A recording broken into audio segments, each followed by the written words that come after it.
బాగా జరిగిందేంటో చెప్పరా త్వరగా. అందరూ ఆ గదిలోకి చూశారు. ఏం జరిగింది?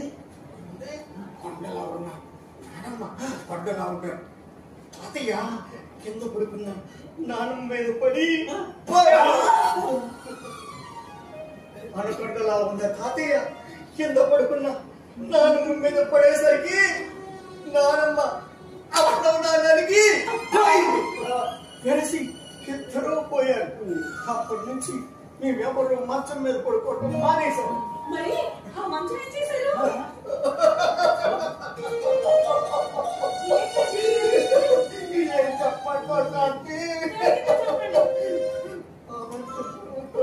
ఇద్దరిని తగలబెట్టేశాం.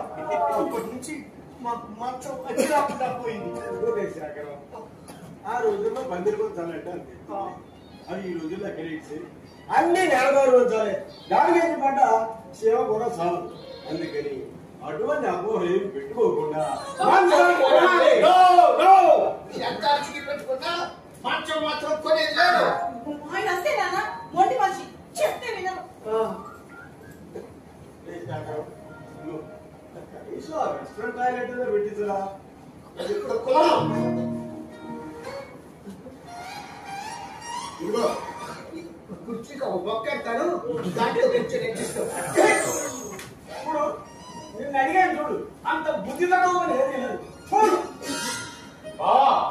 నార్మల్ సేమ్ ఇది సేఫ్ అయ్యాగా వాళ్ళు కాబట్టి మనసులో మాట నేర్పైనా బయటికి చెప్పారు.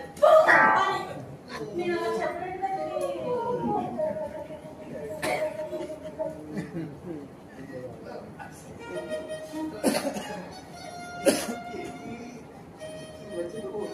చాలా అందంగా కనపడుతున్నావు.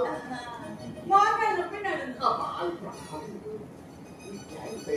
కదా అయితే మనం దగ్గరగా ఉన్న విషయం చాలా దూరం అయింది. ముట్టుకోండి. ఏమైంది? ఎప్పుడు లేదు కదా. మంచం కూడా లేదు. మంచం కావాలేంటి? చూడండి, మీకు ముద్దు మిరపాలు కావాలంటే ముందు ఒక మంచం కొనండి. బుద్ధి లేకపోయినా పర్వాలేదు కానీ మంచం మాత్రం కొనేది లేదు. అంతవరకు మీరు నన్ను ముట్టుకోవడానికి వీల్లేదు.